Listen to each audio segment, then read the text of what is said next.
মাখিয়ে নিয়ে যদি এই রেসিপিটি করা যায় দারুণ স্বাদ হয়।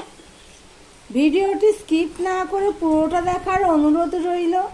আমি কিভাবে করলাম, না হলে বুঝতে পারবে না আমি কিসের পর কি দিলাম। তাহলে রেসিপিতে যাওয়া যাক। নমস্কার বন্ধুরা, আপনারা দেখছেন কুকিং হাউস অফ অনিমা। আজকে একটা দারুণ স্বাদের রেসিপি তোমাদের সাথে শেয়ার করব। তার জন্য দেখো আমি বেগুন কেটে নিয়েছি, আলু কেটে নিয়েছি, এইভাবে পেঁয়াজ কেটে নিয়েছি, 1.5 খানা মতো লঙ্কা কুচি, কাঁচা পাকা লঙ্কা, আর রসুন 1 খানা মতন ছাড়িয়ে থেতো করে নিয়েছি। দেখো আমি কিন্তু তেল কিছুই দিচ্ছি না। পেঁয়াজ, রসুন, কাঁচা লঙ্কা সবই আমি দিয়ে দিলাম।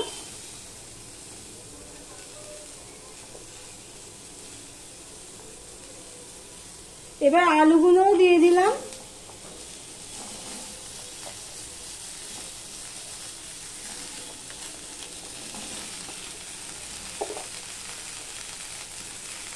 বেগুনটা আমি পরে দেব, গরম কড়াইতে এমনিতেই দিয়ে দিলাম। পেঁয়াজ, রসুন, আলু সব মিশিয়ে নিলাম। গ্যাসটা আমি ছোট করে দিচ্ছি।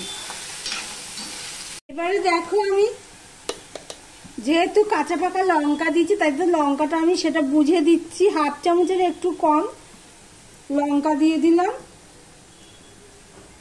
1 চামচ ধনের গুঁড়ো দিয়ে দিলাম। 1/2 চামচ জিরের গুঁড়ো দিয়ে দিলাম।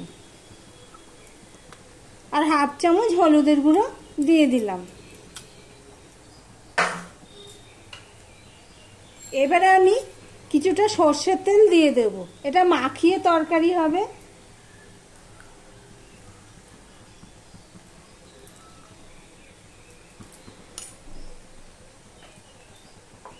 এবার নুন দিয়ে দিলাম 1 চামচের মতো। সমস্ত কিছু মিশিয়ে নিলাম।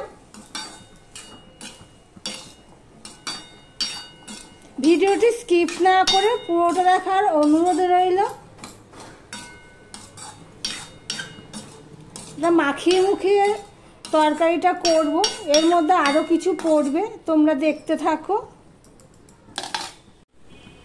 মশলা, তেল সবকিছু মাখিয়ে নিয়ে আমি ঢাকা দিয়ে দিয়েছিলাম প্রায় 2 মিনিটের মতো। জল কিছুই দিইনি।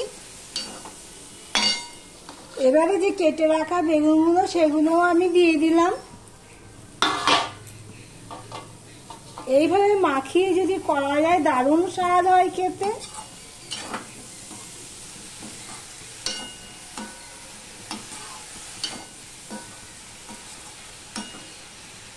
দেখো সমস্তটা মাখিয়ে নিয়েছি আমি, আলু বেগুন সব দিয়ে। আমার গ্যাসের ফ্লেমটা কিন্তু ছোট করেই আছে, একদম লোতে রয়েছে, কেননা এখানে জল পড়ছে না তো। তেলটা সামান্য দিয়েছি, পরে দেব। দিয়ে আমি আবারও ঢাকা দিয়ে দিলাম। 5 মিনিট মতন ঢাকা দিয়েছিলাম, তারপরে আসলাম। দেখো যেহেতু এখানে বেগুন দিয়েছি সেই জন্য আর তলায় লাগেনি।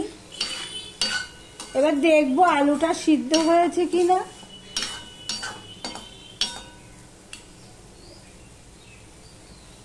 আলুটা আমার আরো একটু সিদ্ধ হতে হবে। আমি পুরো সিম করে দিয়েই রাখবো, যেহেতু এই তরকারিতে জল পড়বে না, সেই জন্য সিম করে আমি আবারও ঢেকে দিলাম আলুটা সিদ্ধ হওয়ার জন্য।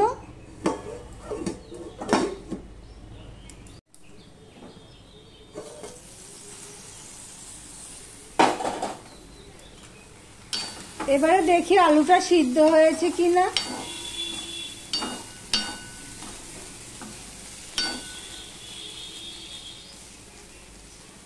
আলুটা সিদ্ধ হয়ে গেছে। এবারে আসল জিনিসটা দেব।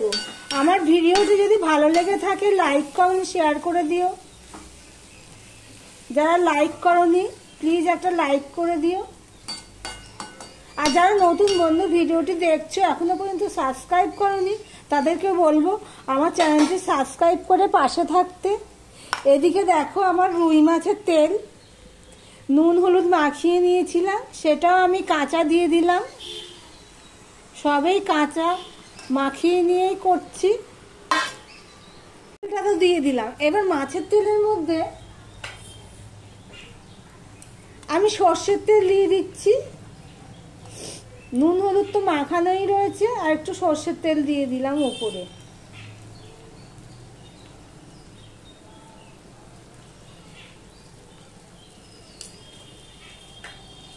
সর্ষের তেলটা দিয়ে এই তেলের সাথে একটু মাখিয়ে নিলাম। গ্যাসের ফ্লেমটা কিন্তু আমার লোতেই রয়েছে, কেননা না হলে তরকারিটা লেগে যেতে পারে। দেখো তরকারির তলায় কিন্তু কড়াইয়ের নিচে কিন্তু আমার লাগেনি। এবার আমি আবারও ঢাকা দিয়ে দেব, তেলটা গলতে থাকবে।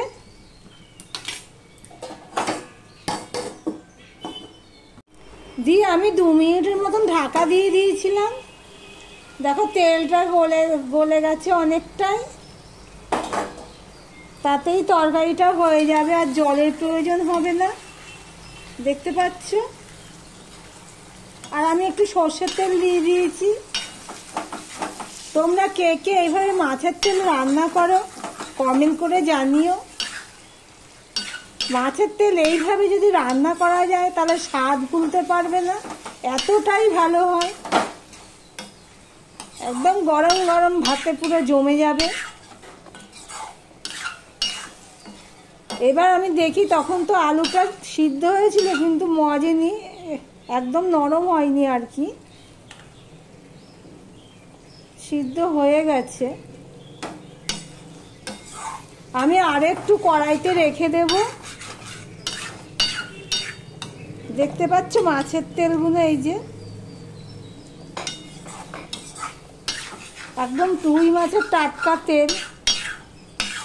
আমি আবারও ঢাকা দিয়ে রেখে দেব। তেলটা দিয়ে সমস্ত তরকারিটা দিয়ে আমি মিশিয়ে নিলাম, নিয়ে আমি আবারও ঢাকা দিয়ে দেবো। এই তরকারিটা হতে একটু সময় নেয়, কারণ ছোট করে দিয়ে করতে হয় তো। দেখো রান্নার একটা গন্ধ বেরিয়ে গেছে, মাছের তেলের গন্ধ বেরিয়ে গেছে, খুব সুন্দর গন্ধ বেরিয়েছে। যারা মাছের তেল খেতে পছন্দ করো তাদের কাছে হেভি লাগবে।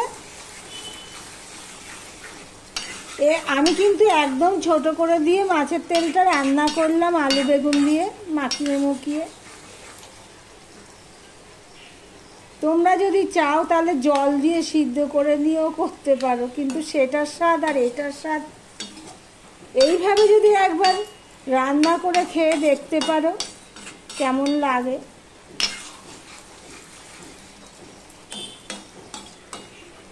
তোমাদের হাতের কাছে যদি ধনেপাতা থাকে তো একটু ধনেপাতা দিতে পারো। এখন তো ধনেপাতা আনলে থাকে না, পচে যায়। এই দেখো মাছের তেল। গ্যাসটা আমি অফ করে দিলাম। ভিডিওটি আজকের মতন এখানেই শেষ করলাম। আবার অন্য কোনো রেসিপি নিয়ে বিকেল 4টেই চলে আসবো, সাথে থেকো।